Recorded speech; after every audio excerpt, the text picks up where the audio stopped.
Hello, and welcome to Appleton Engaged. I'm your host, Timber Smith, DEI coordinator for the city of Appleton. And I'm Andy Anam, the communications manager for the city. And Appleton Engaged is a podcast that explores the many people, organizations, and resources that make our community a great place to live, work, and play. So whether you're a longtime resident or just getting to know Appleton, join us as we learn more about our community together. With the tagline, Be Kind, this organization does not need any sort of introduction, but I just wanted to say that it supports and empowers everyone touched by mental illness. Yes, this organization does amazing work. It's an organization's name I hear all the time. At this time, let me introduce Maren Peterson, Executive Director of NAMI Fox Valley. Hey, Maren. Hello. How are you doing today? I'm doing pretty well. How about you? Doing good.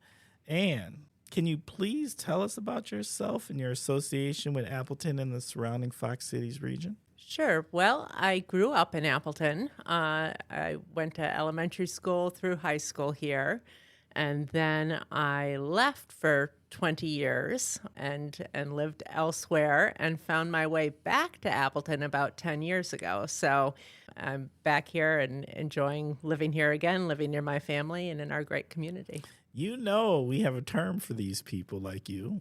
Oh, I didn't know. It's called boomerangs. Appleton is full of boomerangs. We have so many people who with this exact same story where, you know, they venture out after high school or maybe after college and go explore, and then they make their way back to Appleton. Mm-hmm. So welcome to the club of boomerangs. All right. You ready to jump in? Sure. Can you please tell us about your resource? Sure. Well, NAMI Fox Valley is an affiliate of the National Alliance on Mental Illness, which is the nation's largest grassroots mental health organization. And I always like to start when I'm talking about NAMI by telling people a little bit about what we don't do. What we don't do is provide any clinical mental health services. So we have great resources and organizations in our community that provide mental health counseling, therapy, medical assistance. That is not what NAMI does. What NAMI does all comes from a peer perspective of people with lived experience with mental illness themselves or with a family member who are providing support and education and outreach to others who might be experiencing mental health challenges. So we approach all of our programming from that peer perspective of really recognizing the wisdom of lived experience, which makes us a little different from some of the other mental health resources in the area. Our programming splits down into a few different areas. We have support programming for individuals who live with mental health challenges, as well as for family members and other loved ones who are helping somebody navigate their mental health journey. We have education programming for those same groups of people, really helping to empower people to be able to take control of their journey or help navigate the loved one's journey by providing mental health education to those individuals. And then we have community outreach, really helping to educate people throughout our community about mental health and mental illness. You know, we know that 1 in 5 individuals will experience a mental illness in a given year. So it's really important to break down the stigma and increase knowledge across our community so that people are equipped to help themselves, help a loved one or a colleague, somebody else they know who may be experiencing mental health challenges. So that's why our outreach, in addition to those programs that serve individuals who are currently struggling or have a loved one experiencing challenges, that's why that outreach is so important as well. I think it would be important for our listeners to understand, like, how many people are you serving currently right now? And I don't know should I ask annually or just, because I assume once you're serving, you never stop serving in a sense. Well, so it's interesting to talk about who we serve, because in a sense, who we serve is everybody. You know, Right. Our mission is to support and empower everybody affected by mental illness. everybody affected by mental illness is every single one of us, which brings our community outreach back into it. But in terms of the number of people that actually are touched by our programs in a given year, it's usually last year it was over 13,000. Sometimes it's been higher than that, of the number of participants who either attend a support group, attend an outreach presentation, stay at our peer-run respite. It does tend to be over 13,000, sometimes as high as like 15,000. So when was NAMI's local affiliate started in the Appleton Fox Cities region, and what was why did you think like we need to start this chapter locally? Yeah. So interestingly, although NAMI is a national organization, each NAMI affiliate, I should say, including ours, is an independent 501c3 nonprofit. So we're an independent nonprofit, but we are affiliated with the national organization. And that national organization started here in Wisconsin. Back in 1977, there were a group of mothers who got together, of individuals who lived with serious mental illness. Most of them had children who lived with schizophrenia, and started talking about the need for support, for more awareness and education, the need for advocacy, and really bonded together and formed this idea for an alliance on mental illness. And then they started to reach out and connect with people all across the country. And in 1979, there was a meeting held in California, and they expected about 35 people to come. Well, nearly 300 people came from all across the country. And it was at that meeting, spurred initially by that group of people from Wisconsin, that the National Alliance on Mental Illness was formed. Here, and there were people from our area who attended that national meeting, as well as who were part of that initial formation. Here in the Fox Valley, we officially became an organization in 1981. It was an all-volunteer organization, mostly formed by, again, parents of individuals who lived with serious mental illness. And over these past 43 years, we have changed from a small volunteer-run organization offering, a couple support groups and resources and advocacy to an organization, as I just said, that serves over 13,000 individuals a year. And in 2019, we were honored actually to be named the outstanding NAMI affiliate in the country out of over 600 NAMI affiliates here in the Fox Valley. So we've really grown and blossomed over the last 43 years, and really thanks to being in this great community that's allowed us to do that. That says a lot. I got a question about the term mental illness in a sense, because I feel like there's a lot of things that fall under that, because I feel like it's an umbrella term, that there's a lot of things that fall under that umbrella of the term mental illness. What are some of the things that fall under the term mental illness? Sure. Well, there's a huge number of diagnoses that are considered mental illnesses. Some of the more common ones are depression, anxiety, bipolar disorder, schizophrenia. We've got ADHD, many people are experiencing. Those are some of the more common ones you'll hear more often. But one thing I want to emphasize about our programming at NAMI Fox Valley is that to participate in our programming, you do not need to have a diagnosis. If you identify as somebody who's experiencing mental health challenges and want to access support and education about mental health and mental illness, we are not going to ask you for a diagnosis to be able to access our support and education programming. You are welcome to come and welcome to participate if you self-identify that way. But that being said, we really emphasize the importance of treatment, the importance of, getting the help and accessing the resources that you need. So I have noticed that you also partner with local law enforcement. Like I did a crisis intervention program with APD, and I saw NAMI there because it's on my certificate too. And I don't recall properly, but it was schizophrenia, and they had put us some headphones where you have to hear those voices and then do work and giving us a first-hand experience of how it is to be in their shoes and how people, with the condition goes through every day of the life. So does your organization work with different law enforcements to give this experience firsthand to people? Yeah, I'm glad you asked that. The crisis intervention team training and crisis intervention partners training is something we're really proud and excited to be a part of. And the crisis intervention team training is training for law enforcement officers. It's a 40-hour training that we offer once a year in collaboration with the Appleton Police Department and the Outagamie County Sheriff's Department, as well as Outagamie County Crisis. We formed a team. Those 4 organizations came together, and together we're able to present that 40-hour training to law enforcement officers. And then the Crisis Intervention Partners training, which is run by that same collaborative team, is a 16-hour training that is not just for law enforcement officers, but for any professionals who are likely to interact with somebody experiencing a mental health crisis. So we think this is really important training, and we have heard amazing feedback from the individuals who participated in terms of how it, builds out their toolboxes to better equip them to be able to deal with people who are experiencing a mental health crisis. It was an eye-opening experience for sure. Oh, yeah. I got an opportunity to do the same training, and yes, because we don't understand always, right? And when you don't understand, I just feel like it leaves too much space for engaging the situation poorly or wrong.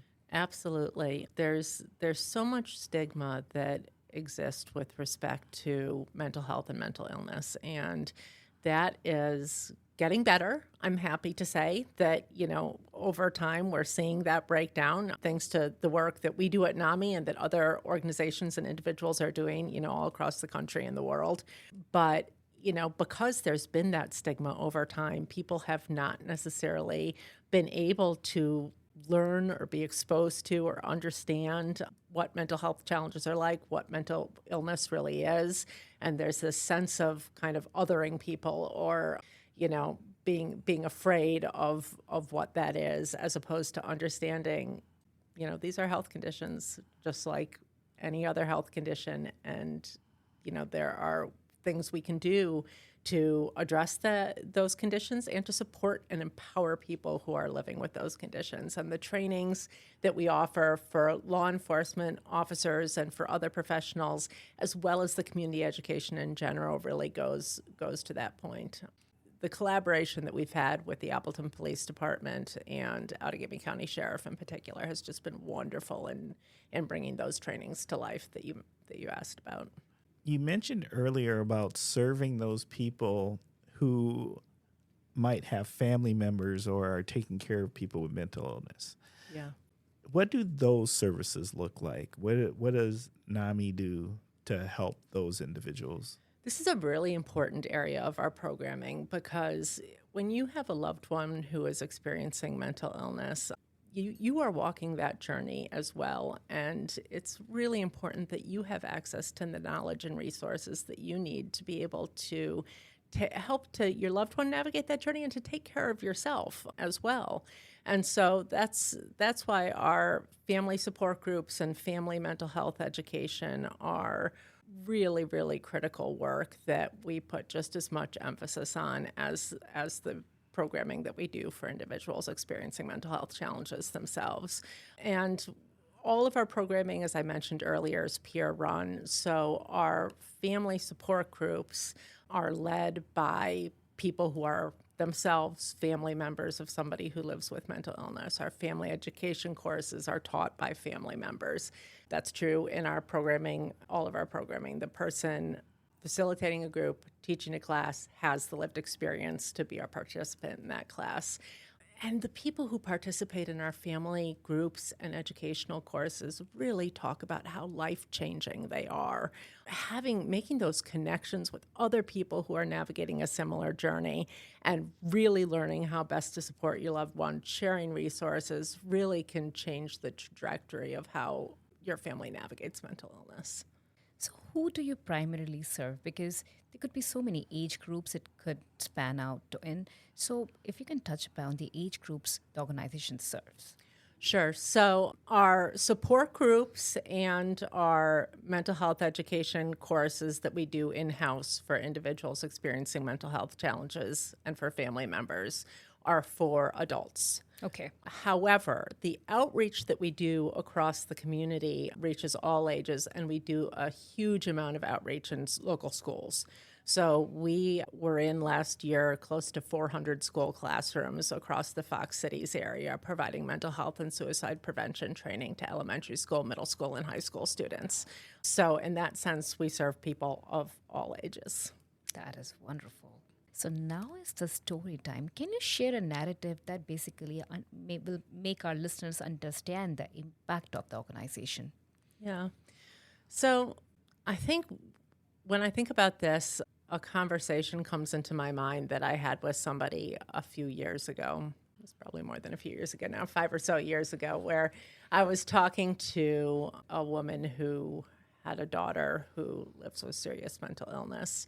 And her daughter is grown up and actually is living well in recovery from her mental illness. But this individual, this mother, had participated in NAMI Fox Valley's programming and had accessed that programming back when things were really, really hard for their family. And I asked her what her experience was like participating in our programming. And this woman, she was an older woman in her 90s, actually, and she reached out and took hold of my hand with both of her hands and looked into my eyes and said, that was the hardest time in our lives. That was the hardest time in our lives. Her eyes filled with tears. And she said, I don't know how I would have gotten through it without NAMI. And it was meeting the people through those groups, and it was gaining the support and the resources through NAMI that got our family through that time. It was just this really powerful moment to me to have somebody, and this was, many years after they had accessed the supports, to still see her connect back to how important NAMI had been in their journey.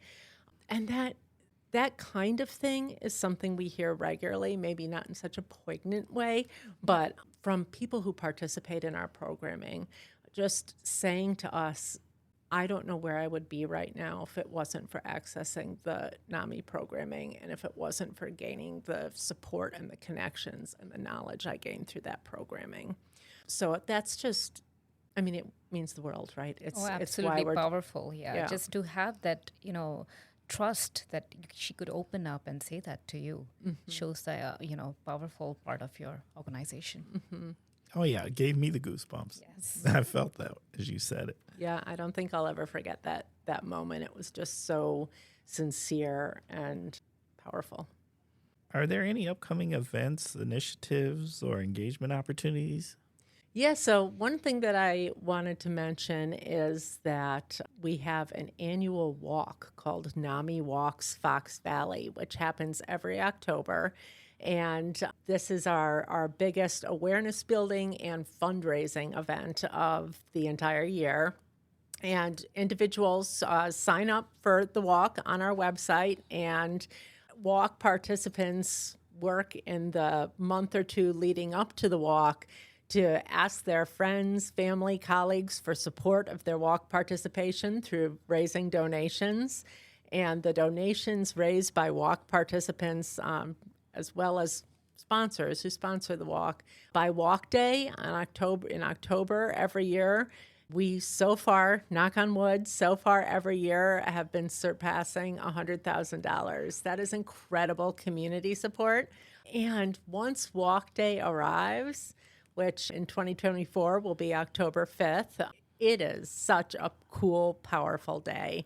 We have hundreds of people gathered to walk together, to raise awareness about mental illness, about mental health, to share stories with each other, to share support with each other, and to spread hope, which is just really, really cool. It's such a great event, and I really encourage community members to get involved and to participate in the walk.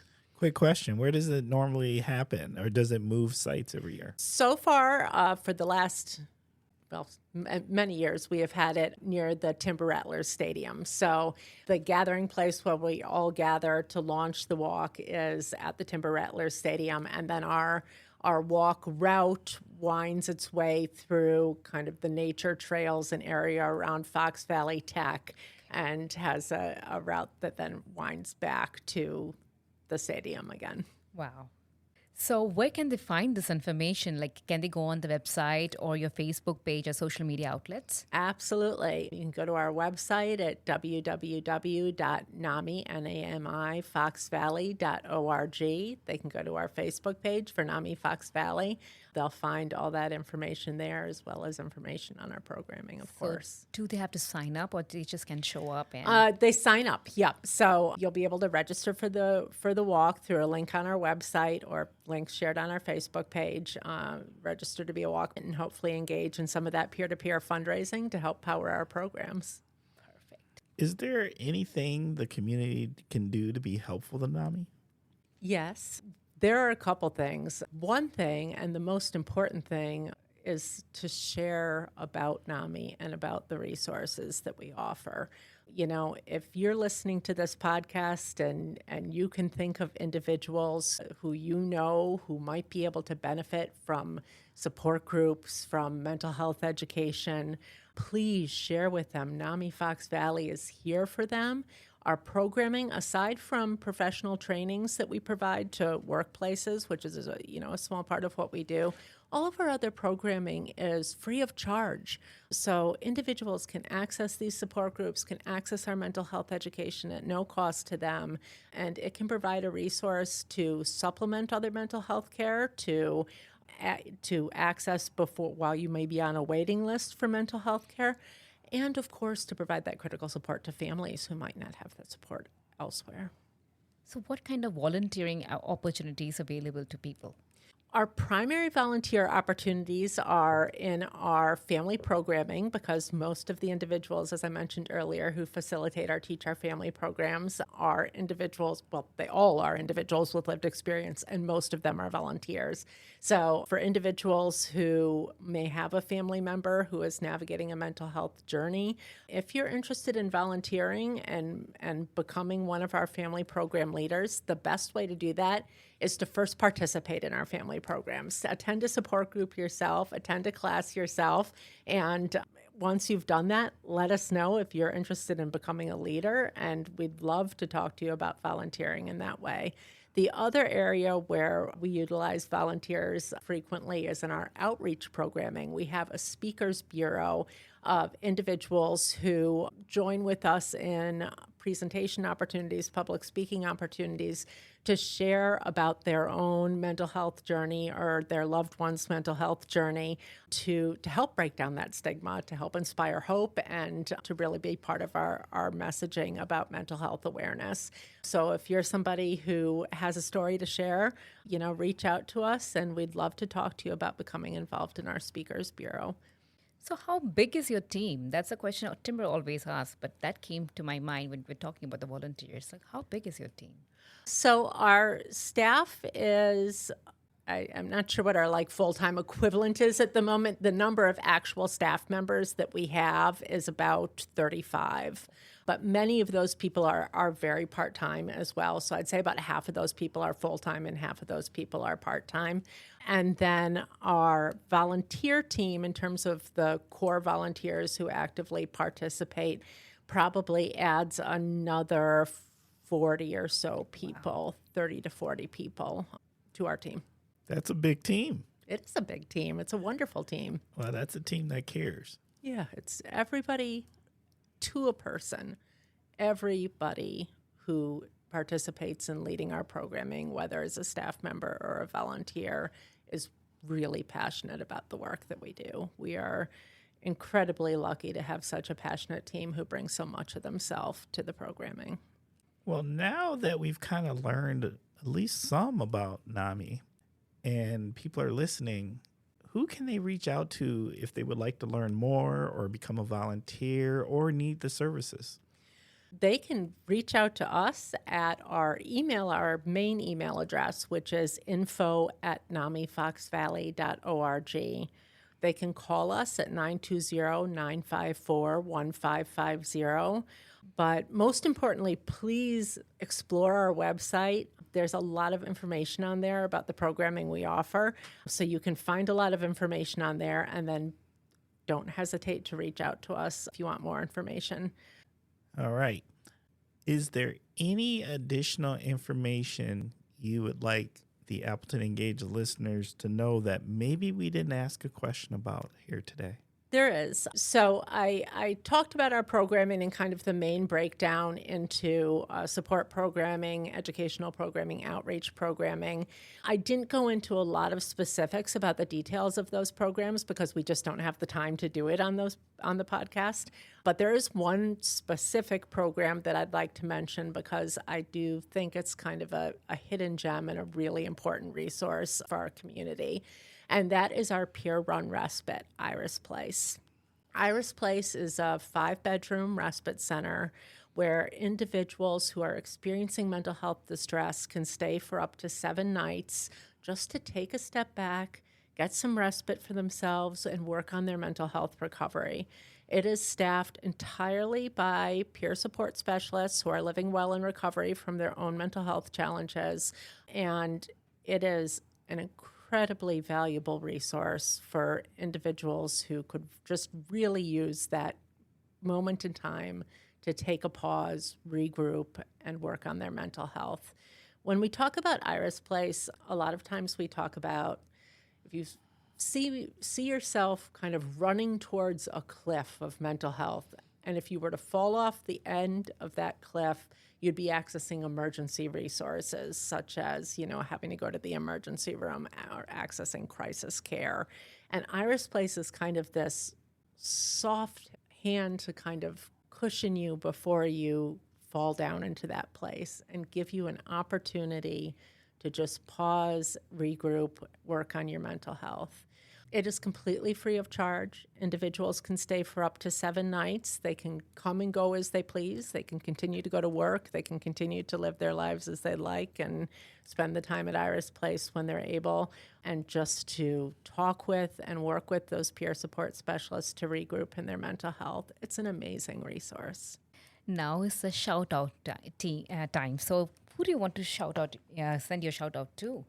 The most important people to shout out are our participants, people who come to our programming, find our programming, and trust us to share their journey. These are amazing people. The journeys are sometimes very hard, but we really feel privileged to be able to work with the people who participate in our programming. Of course, I also want to shout out the incredible NAMI Fox Valley staff and volunteers who do such amazing work and, make this programming that we do possible. And anyone who helps us with funding, which includes our main funders, including United Way, the J.J. Keller Foundation, U.S. Venture, and the Schmidt Family Foundation, among other foundations and institutional funders, but also any person who even contributes $10 to, making our programming possible. We are really privileged to be able to provide such a huge amount of programming at no charge to our community, and it is the community who makes that possible. Okay. Maren, we just want to say thank you. Well, thank you for having me. It's been a real pleasure. At this time, we're going to start wrapping up this episode. Appleton Engage listeners, want to say thank you for giving us your minds and ears. Thank you for caring about another amazing resource, making our community a better place. We are trying to become the #1 podcast in Northeast Wisconsin, and we need your assistance to do that. So what can you do? Well, if you have questions that you think we should be asking our guests, please let us know. If you would like to be a guest, let us know. If you would like to recommend a guest, let us know. How can you let us know? Well, you can email us at diversity@appleton.org. Once again, that is diversity@appleton.org. Also, we think we have something very special here with the Appleton Engaged podcast, helping to make our community a better place, a more informed community. But the more eyes and ears that learn about us, the more informed our community can be. How do we get in front of more eyes and ears? Well, while you're listening to us, take a moment, give us a ranking. 5 stars would be nice because I think we deserve it. I'm just saying. And also take the time and leave a review. These things increase our analytics, and the better the analytics, the more eyes and ears are able to learn about this amazing jewel we have here in the city of Appleton, known as Appleton Engaged. Thank you so much for sharing the insights and the incredible work your organization has been doing, and the power of community and the generous donors who supports your work in making a community that is going towards community which is free of stigma and that supports and promotes mental health and recovery. Do the good job. And I will ask all our Appleton listeners to go to their website, find out the resources, share it with your friends and families. You don't know who needs them. So that's how we create those bridges of support. And as a community, we empower every individual. With that, until next time, stay thoughtful, stay curious, and stay engaged.